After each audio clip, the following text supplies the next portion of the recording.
फतेहपुर पहुंचे नगीना के सांसद चंद्रशेखर का जगह जगह जोरदार स्वागत हुआ। इस दौरान सेल्फी लेने का भी दौर चला। आइए जानते हैं पहले उनका क्या कहना है और फिर उनके बाद बताते हैं। में गाड़ने का इंतजाम कर दिया जाए। जब एक होनहार बेटी को मार दिया जाए और आरोपी सरेआम घूमे, जब 4 दलितों की सामूहिक हत्या की जाए और आरोपी खुलेआम घूमे, जब थानों में अमन सोनकर और पांडे जी को पुलिस द्वारा मार दिया जाए, इसको आप कानून व्यवस्था नहीं कहेंगे, इसको आप जंगल राज कहेंगे। और जंगल राज का अंत जनता ही करती है। जनता इस जंगल राज का अंत करेगी और जिस दिन अंत होगा। फतेहपुर पहुंचने के बाद युवाओं का हुजूम चंद्रशेखर के साथ उमड़ पड़ा। इस दौरान जगह जगह चौराहों पर स्थित महापुरुषों की मूर्तियों पर श्रद्धा सुमन अर्पित किया। इस दौरान चंद्रशेखर को देखने की ललक युवाओं में भी देखी गई। उनके गाड़ियों में भी लोग झांकते देखे गए तो गाड़ियों के साथ दौड़ते भी लोग देखे गए। सीधे आप देख सकते हैं चंद्रशेखर गाड़ी में बैठे और तमाम कार्यकर्ता, पदाधिकारी और तमाम उनके समर्थक उनके पीछे चलते देखे गए। देख सकते हैं आप, ये अंबेडकर पार्क के सामने वाली रोड का नज़ारा है, जहाँ पर बड़ी संख्या में उनके शुभचिंतक, उनके समर्थक देखे जा सकते हैं झंडा टोपी के साथ। ये देखिए 2 पहिया 4 पहिया वाहनों से चलते हुए लोग नजर आए। ये नज़ारा है चंद्रशेखर के समर्थकों का। इस दौरान सांसद चंद्रशेखर जहां तमाम महापुरुषों की प्रतिमाओं पर माल्यार्पण किया है, तो वहीं कलेक्ट्रेट स्थित अंबेडकर पार्क में पहुंचकर बाबा साहब भीमराव अंबेडकर की प्रतिमा पर भी माल्यार्पण किया है। इस दौरान बड़ी संख्या में समर्थक उनके साथ नजर आए। ये देख सकते हैं आप, कितनी बड़ी तादाद में भीड़ उमड़ी है चंद्रशेखर के साथ और तमाम कार्यकर्ता, तमाम समर्थक उनके साथ सेल्फी लेते रहे। हालांकि इस दौरान रुक रुक कर स्वयं चंद्रशेखर तमाम युवाओं के साथ सेल्फी खिंचाते रहे। ये देखिए, सीधे सांसद चंद्रशेखर का आगमन हो रहा है। फोर्स बल भी उनके साथ मौजूद है, लेकिन इस दौरान तमाम बुजुर्गों को भी वो सम्मान दे रहे थे, अभिवादन स्वीकार कर रहे थे, गुलदस्ता भी ले रहे थे। सीधे आप देख सकते हैं चंद्रशेखर नजर आ रहे हैं।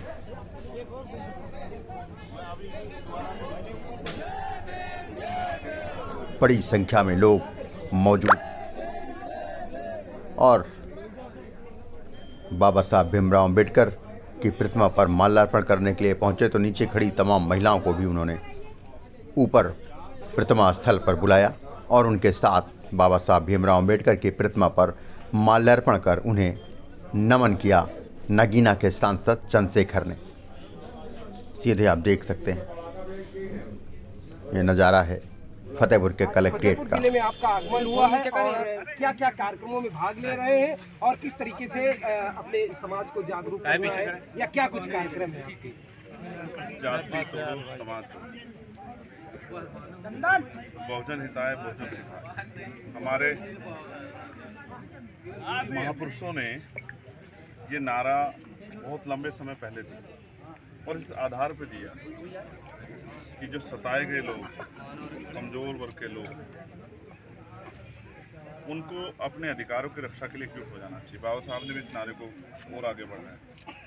समय समय पे जो भी संत, गुरु, महापुरुष आए, उन्होंने भी इसको मैत्री के, भाईचारे के रास्ते आगे। आज उसी को पुनर्निर्माण तो काशीराम साहब करके गए थे, उसको पुनर्निर्माण कहिए, पुनर्जीवित कहिए, या अपना जो योगदान है उसको देने के लिए फतेहपुर आए। आज सरदार वल्लभ भाई पटेल जी और चौधरी महाराज सिंह भारती जी का संयुक्त कार्यक्रम हम लोग जो है कर रहे हैं, और बहुजन समाज के बहुत सारे जिम्मेदार साथियों को हमने वहाँ बुलाया एक मंच, एक परिवार बनाने के लिए। तकलीफ ये है कि यहाँ समस्याएं बहुत हैं। अभी मैं सीएम कोरी के परिवार से मिला, जिसके नखून खींच लेके आप सब लोग देखेंगे। थोड़ी देर बाद कार्यक्रम में प्रिया मौर्य के परिवार से मिले, भाई पत्रकार जो हैं दिलीप सैनी जिनकी हत्या उनके परिवार से मिले। ये जो जुल्म है, अगर भय होगा तो कोई अब काम अपना ईमानदार से नहीं कर पाएगा। इस भय के माहौल को, जिसको उत्तर प्रदेश की सरकार खत्म करने में कामयाब नहीं हो पा रही, उस भय के माहौल को मनोबल बढ़ा के खत्म करना और भाईचारा बना के पुनर्जीवित जो है महापुरुषों के आंदोलन करना, उत्तर प्रदेश को तानाशाही सत्ता से, निरंकुश शासन से भी बाहर निकाल के समतावादी शासन की तरफ लेके जाना, अपनी जिम्मेदारी अदा कर रहे हैं और जब तक प्राण रहेंगे अपनी जिम्मेदारी को अदा करेंगे। आपको क्या लगता है यूपी में कानून व्यवस्था ध्वस्त हो चुकी है? जब एक पत्रकार को घर में घुस के मार दिया जाए, जब किसी गरीब के किसी काम को मना करने के, जो कि उसका संवैधानिक अधिकार है, मना करने पे उसके नखून खींच लिए जाएं, उसको जिंदा ही गाड़ धरती में गाड़ने का इंतजाम कर दिया जाए, जब एक होनहार बेटी को मार दिया जाए और आरोपी सरेआम घूमे, जब 4 दलितों की सामूहिक हत्या की जाए और आरोपी खुलेआम घूमे, जब थानों में अमन सोनकर और पांडे जी को पुलिस द्वारा मार दिया जाए, इसको आप कानून व्यवस्था नहीं कहेंगे, पत्रकार दिल्ली से जंगल राज कहेंगे, और जंगल राज का अंत जनता ही करती है।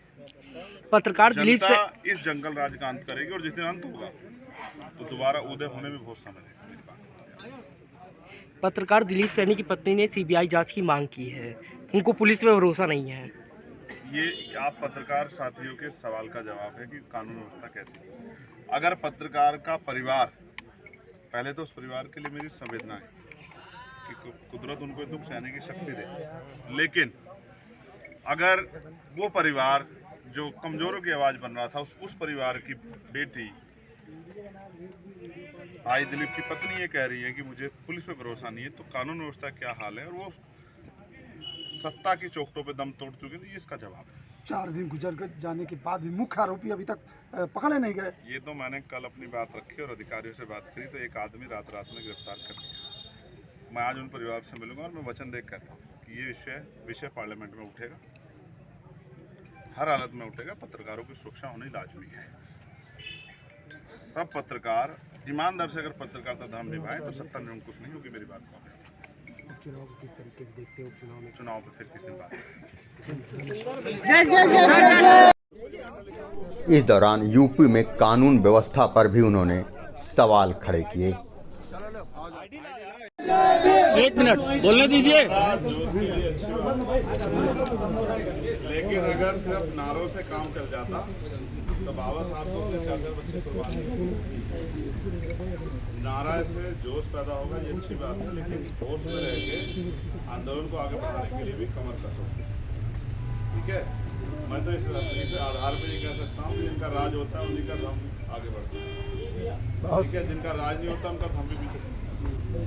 ठीक है, तो राजकाज आए और राजकाज आने पे इस विचार को आगे बढ़ने की शक्ति मिले, इसके बारे में भी हमें सोचना चाहिए। मैं आप सबका बहुत बहुत धन्यवाद करता हूँ, और उनमें भी बौद्ध जी का और दूसरे साथी इस बात की देखभाल करते हैं, उनका बहुत बहुत धन्यवाद। जय भीम।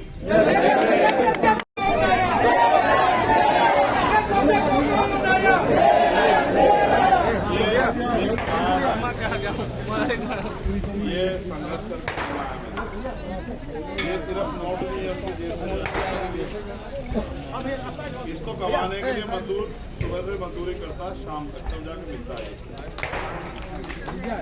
मुझे ये बिना कुछ करे मिल रहा है।